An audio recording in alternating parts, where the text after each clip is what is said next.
Nə qəşəkdir. Həqiqi.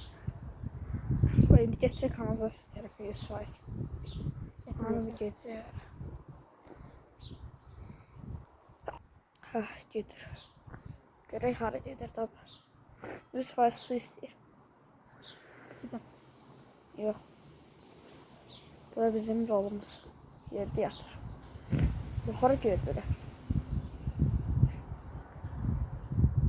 Deyəm biraz yaxınına gedək biz. Görək o tərəfə gedir. Bunun adı Lombardino Crocodilo. Bunun adı elədir. Lombardino Crocodilo. Çok hep bombardino. Hə, Bombardino Crocodilo.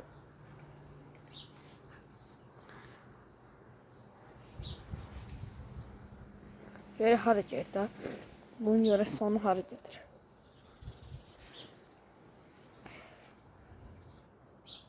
Havalara gəzib geçecək. Görün nə tər tərpənir özlər. Tərək tərpənir.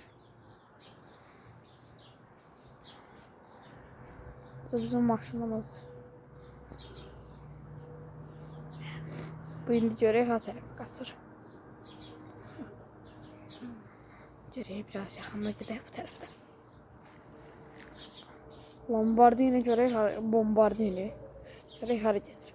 100% geçsək kölgədə yatacaq bax. Nəsər tərpənir.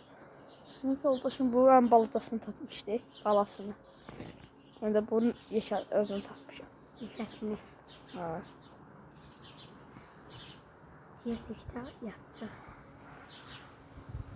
Yatmadı, gedir. Gedir orası, gedir. Görək orası, burada görsənir. Hə, burada. Bombardino tərpədir. Görək ha tərəfə gedir. Bombardino buradadır. Burada tərpənir. Hadi gedin bunun arxasından bir dənə. Bombardino görün hara gedir. Görün taxtaların üstündən keçirək.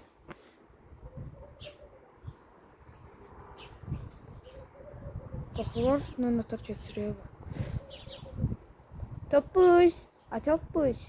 Çıxır yuxarı. Qəşəng. Pəhlivan deyil bu, pəhlivan. Karıya baxmaq istəyir. Çıxmaq istədi amma çıxmaq istəyir. Çıxamır deyəsən. Ya Lombardino çıxamayacaq. Bir dəqiqə mən bunu düz qoyum gələrəm.